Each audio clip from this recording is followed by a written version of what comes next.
صل على سيدنا ومولانا محمد وعلى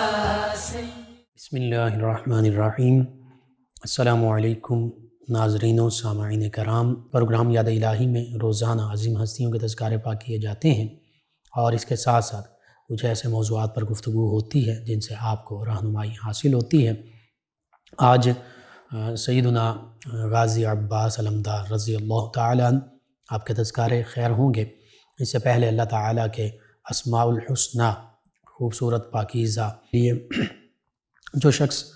کثرت سے یا علیمو کا ورد کرے گا، اللہ تعالیٰ اس پر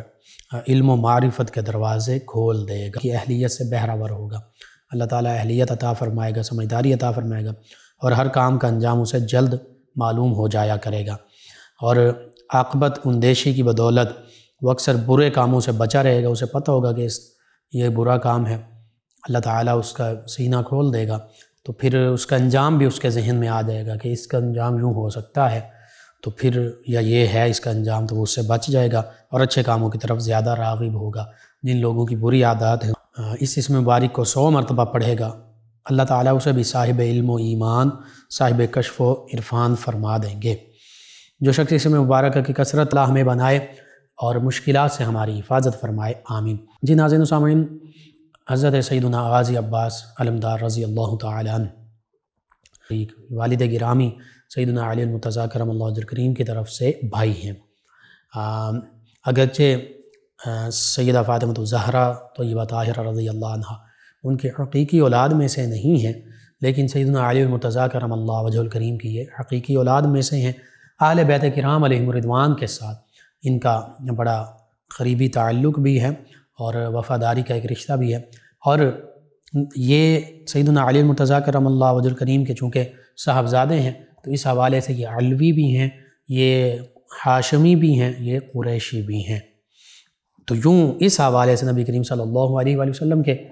خانوادے سے قرابت داروں میں شامل ہیں، یعنی قریشی اور ہاشمی ہونے کے حوالے سے اور پھر علوی ہونے کے حوالے سے۔ بہرحال اہل بیت کرام علیہم الرضوان کی شان وراء الورا۔ قرآن مجید فرقان حمید میں اللہ رب العزت نے نبی کریم صلی اللہ علیہ وآلہ وسلم کی پاکیزہ بیویوں کو خاص طور پر اہل البیت فرمایا، اور ان کی پاکیزگی، طہارت، عظمت، رفعت اور شان کا ذکر سورہ احزاب میں فرمایا، انما یرید اللہ لیذھب عنکم الرجس اہل البیت ویطہرکم تطہیرا، کہ بے شک اللہ تعالیٰ تو چاہتا ہی یہی ہے، اے اہل بیت اطہار علیہم الرضوان، تم سے ہر قسم کے گناہ کا میل، شک و شبہ بھی دور فرما دے، اور خوب طہارت سے نواز کر، کامل طہارت سے نواز کر خوب پاک صاف فرما دے۔ اور نبی رحمت صلی اللہ علیہ وآلہ وسلم نے اپنے ساتھ سیدنا علی المرتضیٰ، سیدہ فاطمہ الزہرا، سیدنا امام حسن حسین رضی اللہ عنہما کو اپنی چادر مبارکہ میں لے کر ان کے لیے بھی یہی دعا فرمائی، اور فرمایا یہ بھی میرے خاص اہل بیت کرام ہیں۔ تو پتہ چلا نبی کریم صلی اللہ علیہ وآلہ وسلم کے تمام قرابت دار ایمان والے وہ نبی کریم صلی اللہ علیہ وآلہ وسلم کے گھرانے میں شامل ہیں، قرآن و حدیث اس پر گواہ ہے۔ بہرحال سیدنا علی المرتضیٰ کرم اللہ وجہہ الکریم کا پہلا عقد جو ہے وہ نبی کریم صلی اللہ علیہ وآلہ وسلم کی چوتھی سب سے چھوٹی اور پیاری لاڈلی شہزادی سیدہ فاطمہ الزہرا رضی اللہ عنہا سے ہوا۔ ان کے ہوتے ہوئے سیدنا علی المرتضیٰ کرم اللہ وجہہ الکریم نے دوسرا عقد نہیں کیا، اور نبی کریم صلی اللہ علیہ وآلہ وسلم نے بھی منع فرما دیا تھا کہ ان کے ہوتے ہوئے علی ام کلثوم رضی اللہ عنہ ان کی ولادت باسعادت ہوئی، اور پھر 11 ہجری میں آقا کریم صلی اللہ علیہ وآلہ وسلم کے وصال مبارکہ کے بعد، اس دنیا سے ظاہری طور پر پردہ فرمانے کے بعد، سیدنا علی المرتضیٰ کرم اللہ وجہہ الکریم اپنے ان شہزادیوں کی دیکھ بھال کے لیے بھی، اور چونکہ نکاح جو ہے 4 تو ایک وقت میں بندہ مومن کر سکتا ہے، اور عقد کی حالت میں رہنا یہ اللہ سیدہ فاطمہ الزہرا رضی اللہ عنہ ان کی طرف سے بھی یہ تھا کہ آپ ضرور عقد کیجئے گا، جیسے سیدہ امامہ رضی اللہ عنہا سے سیدنا علی المرتضیٰ کرم اللہ وجہہ الکریم نے عقد فرمایا، یوں ہی سیدنا علی المرتضیٰ کرم اللہ وجہہ الکریم نے سیدہ فاطمہ الزہرا رضی اللہ عنہ کے بعد بعض روایت کے مطابق جو دوسرا عقد کیا وہ سیدہ ام البنین سیدہ فاطمہ بنت حزام رضی اللہ عنہ ان سے کیا۔ اس حوالے سے آپ نے اپنے بھائی سیدنا عقیل رضی اللہ عنہ جو ماہر انصاب تھے، علم الانصاب کے ماہر تھے، عرب کے خاندانوں کے بارے میں مکمل تفصیل سے جانتے تھے، ان کے حسب نسب کو، ان کے خصائل کو، ان میں خوبیاں کیا ہیں، خامیاں کیا ہیں، سب کچھ جانتے تھے۔ تو سیدنا علی المرتضیٰ کرم اللہ وجہ الکریم نے ان سے فرمایا کہ اے میرے بھائی، عرب میں جو سب سے بہادر شجاع خاندان ہو، عزت والا شرافت والا خانوادہ ہو، اس خاندان کے بارے میں مجھے بتائیے تاکہ میں اس خاندان میں عقد کروں، اور میرے یہ جو شہزادے شہزادیاں ہیں ان کی دیکھ بھال بھی وہ خاتون کریں، اور پھر جو ان سے میرے ہاں اولاد ہو وہ پھر نبی رحمت صلی اللہ علیہ وآلہ وسلم کے صحابیت کا شرف پانا ان کے والدین کا، وہ فیوز و برکات نبی کریم صلی اللہ علیہ وآلہ وسلم کے وہ بھی انہیں حاصل ہوئے۔ تو یوں ام البنین سیدہ فاطمہ بنت حزام رضی اللہ عنہا بھی بہت زیادہ قابل خاتون تھیں، بہت زیادہ اچھے اوصاف کی حامل تھیں۔ تو پھر ام البنین سیدہ فاطمہ بنت حزام رضی اللہ عنہا جب اس گھرانے میں آئیں، عقد ہوا، تو نبی کریم صلی اللہ علیہ وآلہ وسلم کے نواسے نواسیوں سیدہ فاطمہ شوہر نامدار ہیں، ان کی بارگاہ میں عرض کیا کہ مجھے آپ فاطمہ نام سے نہ پکاریے گا، ہو سکتا ہے آپ مجھے فاطمہ کے نام سے پکاریں، اور یہ شہزادے جو ہیں ان کو اپنی والدہ بھی خانوادہ اہل بیت کی اپنے آپ کو کنیز کہتی ہیں، خادمہ کہتی ہیں، اور ان کے ہر آرام سکون ہر چیز کا خیال رکھ رہی ہیں، ان کی خدمات سر انجام دے رہی ہیں، خدمت بجا لا رہی ہیں۔ تو پھر والدہ اگر ایسی ہیں، خاندانی طور پر بھی نیک عادات، خصائل، شجاعت، ہمت، بہادری، علم، تقوی، اور پھر اہل بیت کرام علیہم رضوان کے ساتھ بھی محبت کا ایک ایسا انداز، تو پھر ان کے شہزادوں کا کمال کیا ہوگا، ان کا اہل بیت کرام علیہم رضوان کے ساتھ محبت کا عالم کیا ہوگا، وفاداری کا عالم کیا ہوگا۔ یہ سیدنا عباس رضی اللہ عنہ کی زندگی جو ہے اس سے ہمیں پتہ چلتا ہے، ان کی شہادت سے پتہ چل رہا ہے، ان کے دیگر بھائی جو ہیں وہ بھی واقع کربلا میں شہید ہوتے ہیں، تو اس سے پتہ چلتا ہے۔ بہرحال سیدنا عباس رضی اللہ عنہ بنت سیدنا علی المرتضیٰ کرم اللہ وجہ الکریم، بنت سیدنا علی المرتضیٰ کرم اللہ وجہ الکریم، و سیدہ ام البنین سیدہ فاطمہ بنت حزام رضی اللہ عنہ، ان کی ولادت باسعادت کے حوالے سے مختلف اقوال جو ہیں، 4 شعبان المعظم 26 ہجری، یہ بھی قول جو ہے بیان کیا جاتا ہے، 26 ہجری میں آپ کی ولادت باسعادت ہوتی ہے۔ سیدنا علی المرتضیٰ کرم اللہ وجہ الکریم ان کا اسم گرامی عباس رکھتے ہیں۔ عباس کا معنی ایسا شیر کہ جس کو دیکھ کر دیگر شیر اور دیگر جانور بھاگ جائیں، یعنی سب سے ہمت، شجاعت، بہادری والا شیر۔ اور پھر عباس نام رکھا گیا، اس میں بھی کئی حکمتیں ہیں کہ جو صحابہ کرام، اہل بیت کرام، نبی کریم صلی اللہ علیہ وآلہ وسلم کے خانوادے کے دشمن ہیں، ان کے مقابلے میں یہ ایسے شیر ہیں کہ وہ ان دیگر 3 بھائی جنہوں نے واقع کربلا میں شہادت کا مقام حاصل کیا، اپنے بھائی سیدنا امام حسین رضی اللہ عنہ کے مشن، جو حق کا مشن تھا، جو اللہ کی رضا کا مشن تھا، اس پر اپنی جانیں نچھاور کر دیں۔ تو اس کی تربیت پہلے سے ہی ہو رہی تھی، ان کے بچپن میں ہی سیدنا علی المرتضیٰ کرم اللہ وجہ الکریم فرما رہے تھے کہ مسلمان کے لیے، اور یہ بحیثیت مسلمان بھی ہمارے لیے اس میں یہ سبق ہے کہ ہر مسلمان جو ہے وہ ہر لمحہ بچپن ہی سے والدین جو ہیں اپنی اولاد کو، پھر جیسے جیسے بچہ جوان ہوتا جائے، وہ خود مسلمانوں کے دفاع کے لیے، اسلام کے دفاع کے لیے جہاد کی عسکری تربیت جو ہے وہ لیتا رہے، تیاری کرتا رہے، شمشیر زنی، گھڑ سواری، نیزہ بازی، یہ ساری چیزیں جو ہیں یہ بچپن اور نوجوانی میں سیدنا عباس رضی اللہ عنہ انہوں نے سیکھ لی تھی۔ تو پتہ چلتا ہے کہ یہ نبی کریم صلی اللہ علیہ وآلہ وسلم کی بھی سنت مبارکہ ہے، صحابہ کرام علیہم رضوان کی بھی سنت مبارکہ ہے، اہل بیت کرام علیہم رضوان کی بھی سنت مبارکہ کہ اسلام اور دین اور مسلمانوں کے دفاع کے لیے یہ چیزیں سیکھنی چاہیے۔ حربی جو معاملات ہیں، عسکری جو تربیت ہے، یہ لینی چاہیے۔ آج کے دور میں یوں سمجھ لیجئے کہ اسلحہ چلانا وہ ذاتی انتقام یا دشمنی کے لیے نہیں، وہ تخریبی کارروائی کے لیے نہیں، وہ دہشت گردی کے لیے نہیں، بلکہ وہ اسلام اور مسلمانوں کے دفاع کے لیے، وہ اسلامی فوج میں شامل ہونے کے لیے، وہ کشمیر کے لیے، وہ فلسطین کے لیے، وہ اپنے دیگر مسلمان ممالک کے بھائیوں کے لیے جہاں غیر مسلم استعماری طاقتیں مسلمانوں پر حملہ آور ہوں، وہاں پر وہ تربیت کام آئے، اس مقصد کی خاطر سیکھنا چاہیے، سیکھا جا سکتا ہے۔ بہرحال یہ ان کی خوبصورت زندگیوں سے ایک سبق یہ بھی حاصل ہوتا ہے۔ سیدنا عباس رضی اللہ عنہ سیدنا علی المرتضیٰ کرم اللہ وجہ کریم کے ساتھ رہے، جوان ہونے کے بعد بھی ہر مہم میں، ہر جنگ میں ساتھ رہے، جیسے سیدنا امام حسن حسین رضی اللہ عنہما ساتھ رہتے تھے۔ تو یوں سیدنا علی المرتضیٰ کرم اللہ وجہ کریم کے زیر تربیت رہ کر، معیت میں رہ کر، ان میں بھی وہ خصوصیات تھیں علم اور معرفت کے حوالے سے، قرآن و سنت کے علوم کے حوالے سے، دین کے علوم کے حوالے سے، اسی طرح حکمت کے حوالے سے، تدبر کے حوالے سے، پھر جو شجاعت، جرأت اور بہادری کے حوالے سے تمام اپنے والد گرامی کے اوصاف کے یہ پیکر تھے۔ پھر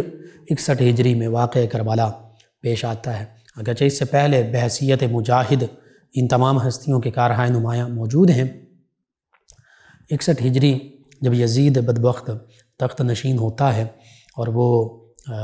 صحابہ کرام علیہم رضوان کی جو اولادیں جو اب جوان ہو چکی ہیں اور جنہوں نے بچپن میں صحابیت کا شرف پا لیا تھا، بالخصوص سیدنا عبدالرحمن بن ابو بکر رضی اللہ عنہ، سیدنا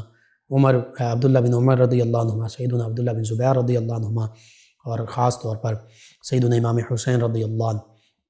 ان سے وہ چاہتا ہے کہ خصوصی طور پر ان سے بیعت لی جائے۔ سیدنا عبداللہ بن زبیر رضی اللہ عنہ بھی مکہ مکرمہ تشریف لے آتے ہیں۔ سیدنا عبداللہ بن عمر ویسے ہی گوشہ نشینی اختیار کی ہوئے ہیں۔ سیدنا عبدالرحمن بن ابی بکر وہ بھی بالکل علیحدہ ہیں۔ تو اب سیدنا امام حسین رضی اللہ عنہ سے خاص طور پر یزید سمجھتا ہے کہ مجھے ان سے خطرہ ہے، کیونکہ یہی اس حوالے سے خلافت کے حقدار ہو سکتے ہیں کہ سیدنا امام حسن رضی اللہ عنہ نے خلافت تفویض کی، اور پھر نبی کریم صلی اللہ علیہ وآلہ وسلم کے سب سے قریبی ہونے کے ناطے سے بھی، اور اس دور میں صحابہ کرام علیہم رضوان میں بھی، چونکہ سیدنا امام حسین رضی اللہ عنہ اہل بیت کرام میں تو ہیں ہی، یہ تو آپ کا شرف ہے، لیکن صحابیت میں بھی بلند مقام پر فائز ہیں، صحابی بھی ہیں، نبی کریم صلی اللہ علیہ وآلہ وسلم کی زیارت سے مشرف ہوئے۔ تو اس دور میں جو صحابہ کرام علیہم رضوان موجود ہیں، ان میں آپ کا بڑا مقام و مرتبہ ہے۔ حقیقت یہ ہے کہ اسی لیے کوفہ کے لوگوں نے آپ ہی کو چنا کہ آپ ہمارے بحیثیت خلیفہ حق، حقیقی خلیفہ کے طور پر آپ ہمارے حکمران بن سکتے ہیں، اور آپ ہی کا یہ حق بنتا ہے، اور قرآن و سنت کی تعلیمات، حق کی تعلیم، اس میں آپ سب سے آگے تھے۔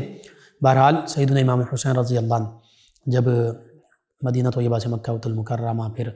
کربلا، کوفہ اور کربلا کی جانب تشریف آوری ہوتی ہے، 61 ہجری کربلا کے میدان میں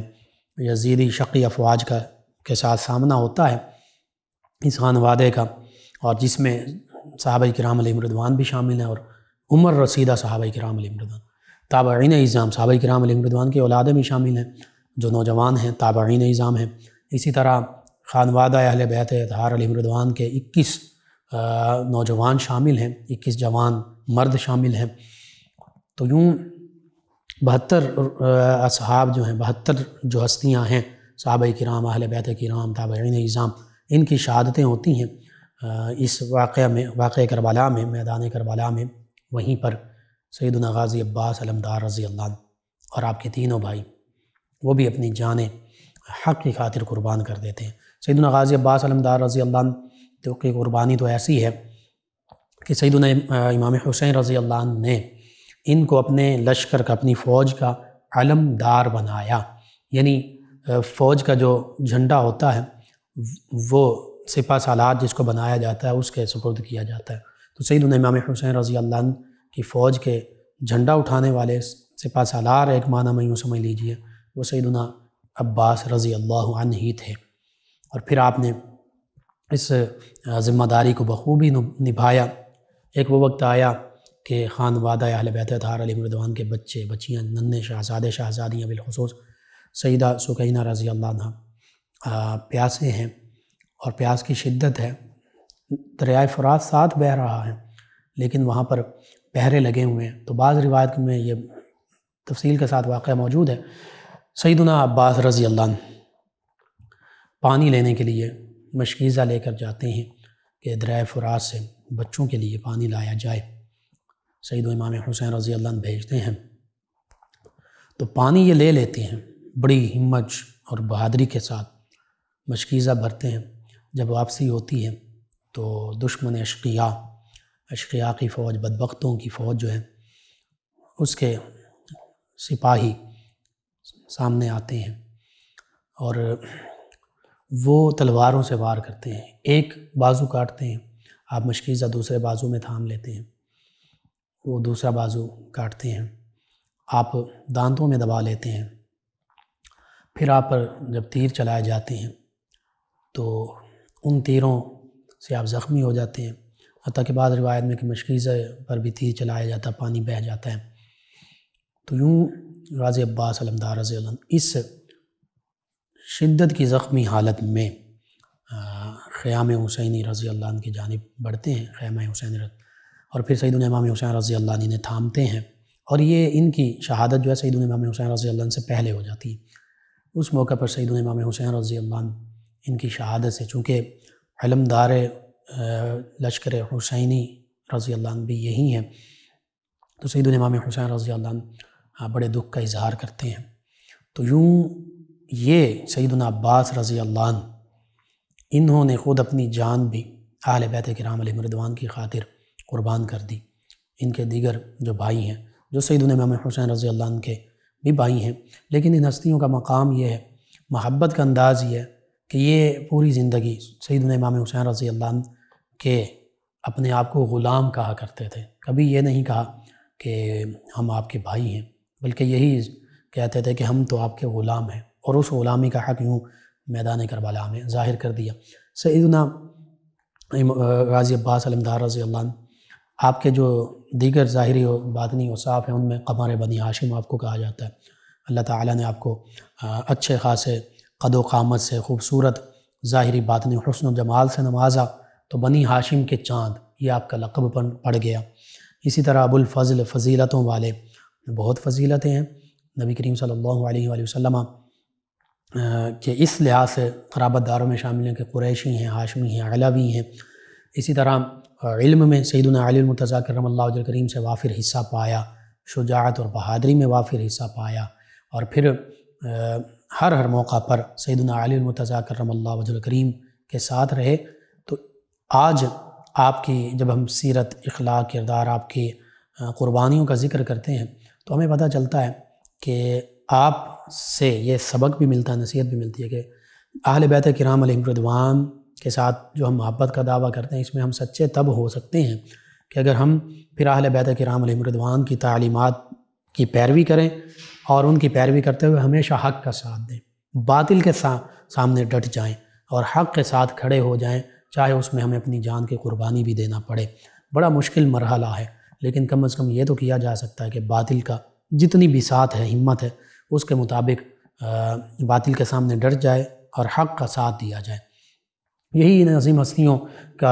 کی زندگیوں کا اور شہادتوں کا پیغام ہے کہ ہمیشہ اللہ کے پیارے حبیب صلی اللہ علیہ وآلہ وسلم کی تعلیمات کے مطابق، جیسے صحابہ کرام علیہم رضوان اور دیگر اہل بیت کرام علیہم رضوان نے ڈٹ کر حق کا ساتھ دیا، ان عظیم ہستیوں کے نقش قدم پر چلے، قرآن و سنت کی تعلیمات پر چلے، یوں ہی آج بھی ضرورت اس امر کی ہے تمام امت مسلمہ ان چیزوں کو اپنا لے، تو پھر دنیا میں کھویا ہوا اپنا عروج، وقار، اوج کمال دوبارہ حاصل کر سکتے۔ اللہ سبحانہ وتعالی سے دعا اللہ تعالی ان عظیم ہستیوں سے محبت بھی عطا فرمائے، ان کے نقش قدم، ان کی تعلیمات پر عمل پیرا ہونے کی توفیق بھی عطا فرمائے، اور ان کے تصدق سے عالم اسلام کو سربلندیاں عطا فرمائے۔ آمین۔ اللہم صلی علی سیدنا و مولانا محمد وعلی سیدنا۔ آپ سماعت فرما رہے ہیں پروگرام یاد الہی۔ ناظرین و سامعین، دوران ہمیں جوائن کیا ممتاز خان ہیں فیصل آباد سے، انہوں نے اور ایک اور ہمارے لسنر ہیں، انہوں نے بھی کاروبار کے حوالے سے کہا کہ کاروبار میں نقصان ہوا ہے، اچانک ڈاؤن ہو گیا ہے، وظیفہ بتا دیں، دعا بھی کر دیں، اللہ تعالیٰ بہتری فرما دے۔ اپس اینڈ ڈاؤنز آتے رہتے ہیں، بہرحال اللہ تعالیٰ پر توکل رکھیں، یقین رکھیں، اللہ کو یاد کریں، بالخصوص یا رزاقو اس کی کثرت کریں، اور یا فتاحو اس کی کثرت کریں، یہ دعا اسماء مبارکہ، اور دعا بھی مانگیں، انشاءاللہ اللہ تعالیٰ فتوحات یعنی کامیابیوں کے دروازے کھولے گا اور رزق کثیر عطا فرمائے گا۔ اور اس کے ساتھ ساتھ استغفار اور درود پاک کی کثرت، یہ بھی رزق کے حوالے سے مجرب وظائف ہیں۔ فیصل آباد سے اصغر صاحب کہتے ہیں السلام علیکم سر۔ جی وعلیکم السلام۔ کہتے ہیں کہ ہماری فصلوں کو سے نام کا جانور جو ہے یہ بہت خراب کر رہا ہے اور بہت نقصان کرتا ہے، اس کے لیے کچھ بتا دیں۔ جی میں عرض کرتا ہوں، باغ یا کھیت کو آفات سے اور اس طرح کے موذی جانوروں سے بچانے کے لیے ایک وظیفہ یہ ہے کہ سلام علی نوح فی العالمین یہ پڑھ دیا جائے۔ اسی طرح دوسرا یہ ہے کہ اگر کوئی شخص اللہ تعالیٰ کے اسم مبارک یا حلیم یہ 100 مرتبہ کاغذ پر لکھ کر پانی میں گھولے کاغذ جو ہے، اور پھر پانی میں دھو کر وہ پانی جو موجود ہوگا وہ اپنے کھیت یا باغ میں پانی چھڑکے تو وہ کھیتی یا باغ ہر قسم کی عرضی، سماوی، زمینی، آسمانی آفتوں سے محفوظ رہے گی، اس طرح کے جانوروں سے محفوظ رہے گی اور بڑی برکت پیدا ہوگی۔ ایک اور لسنر ہیں، یہ کہتے ہیں کہ آپ کا پروگرام مجھے پسند ہے اور میرا ایک بیٹا ہے کافی تنگ کرتا ہے، اس کے لیے کوئی وظیفہ بتا دے۔ جب سویا ہو یا شہید ہوئی 21 مرتبہ پڑھیں، آسمان کی جانب آپ کا سر ہو، منہ ہو، اور اس پر دم کر دیں، سورہ یاسین پڑھ کر دم کرتے رہیں، اللہ تعالیٰ خیر و عافیت فرمائے گا۔ اقبال صاحب میں حافظ آباد سے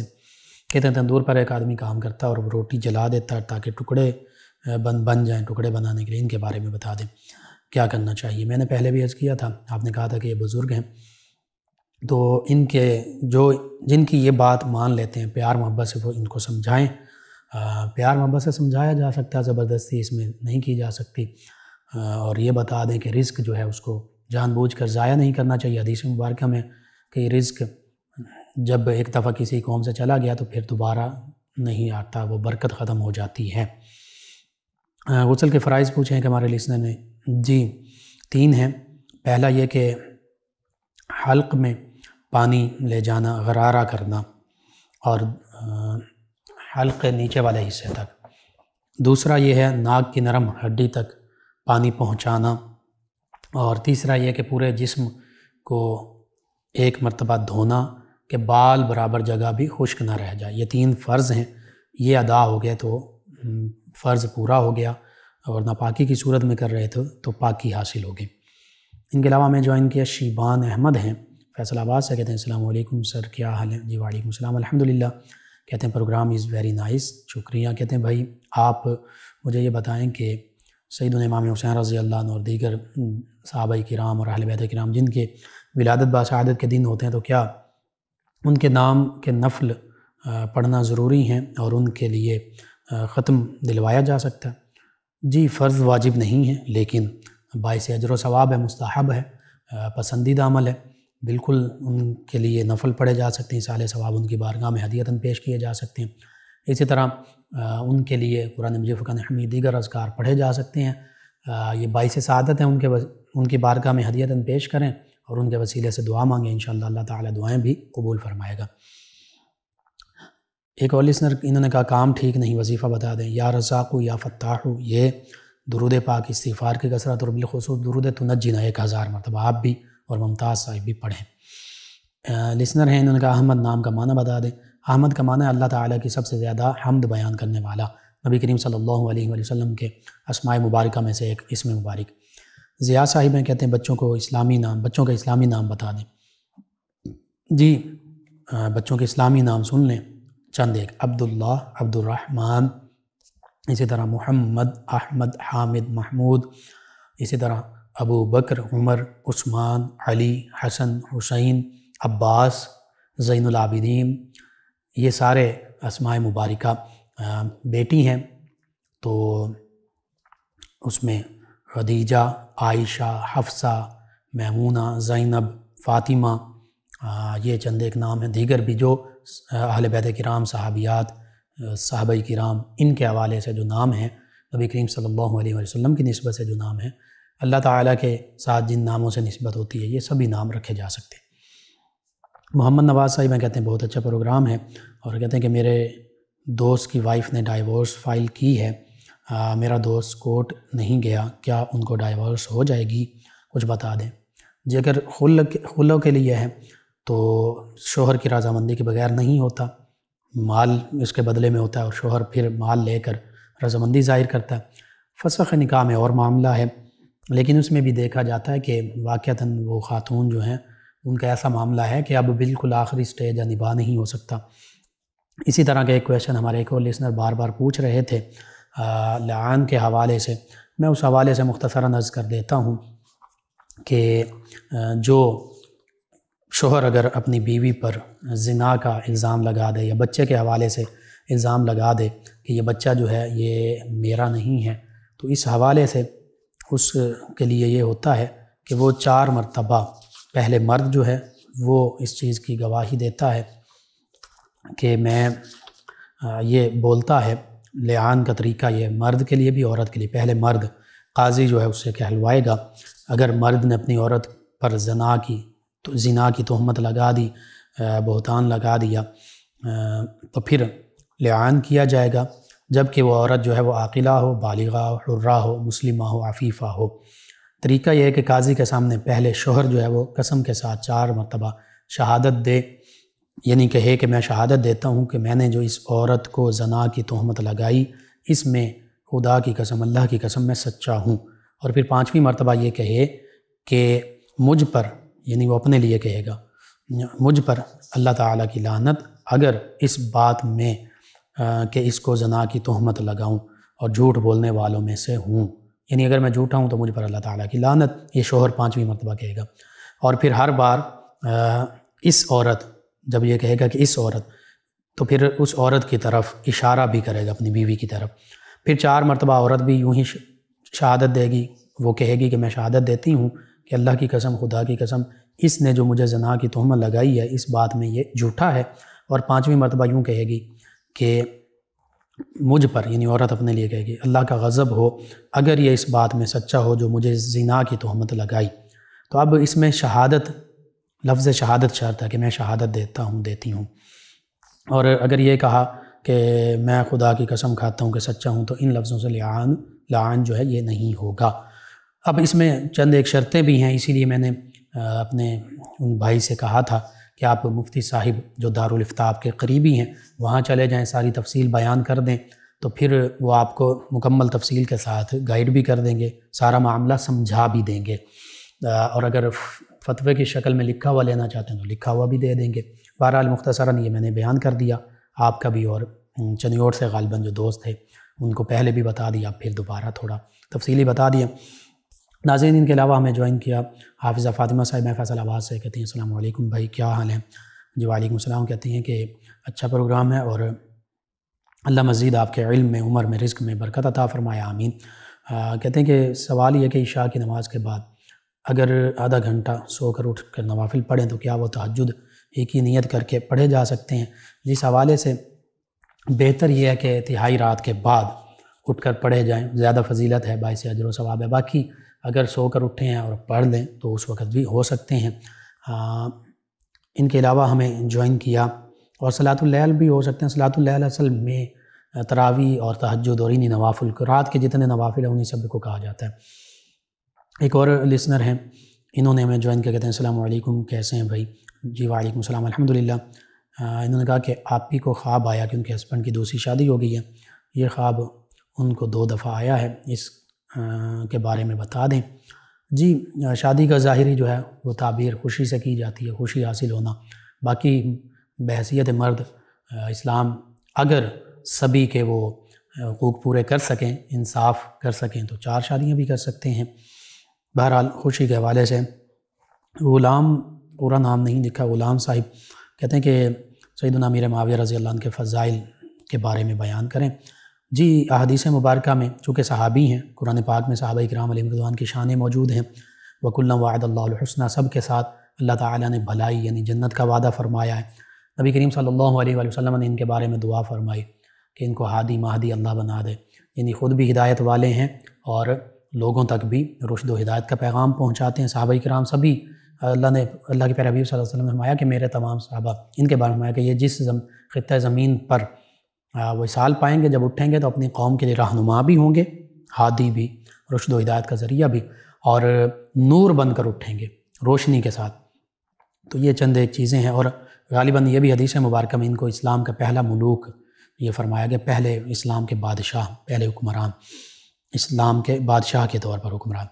بہرحال ان کے علاوہ ہمیں جوائن کیا ہمارے ایک اور لسنر ہیں، کہتے ہیں السلام علیکم، کیا حال ہے لقمان بھائی؟ جی وعلیکم السلام الحمدللہ۔ مصباح صاحب ہیں، کہتے ہیں کہ بھائی آپ کا پروگرام بہت اچھا، اللہ تعالیٰ آپ کو سلامت رکھے، آمین۔ کرن نواز بلوچ صاحب ہیں، کہتی ہیں کہ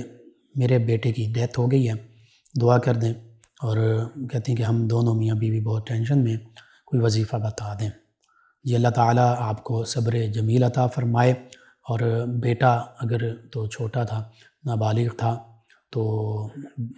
والدین کے لیے وہ بخشش کا ذریعہ بنتا ہے، انشاءاللہ اگر نابالغ ہے بخشش کا ذریعہ بنے گا،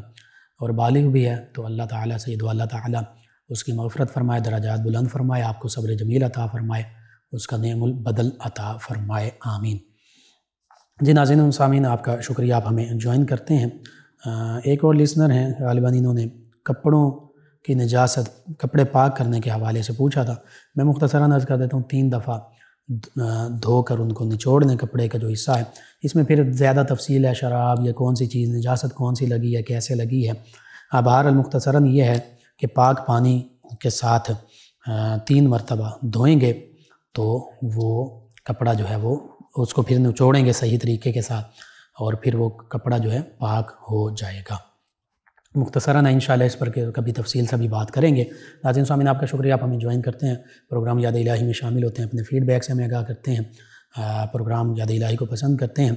پروگرام یاد الہی کا وقت ختم ہو جاتا ہے، انشاءاللہ کل صبح دوبارہ آپ سے ملاقات ہوگی پروگرام یاد الہی میں۔ اپنے میزبان محمد لقمان رضا اور ہماری ٹیم کو اجازت دیجیے، اللہ نگہبان۔ اللہم صل علی سیدنا و مولانا محمد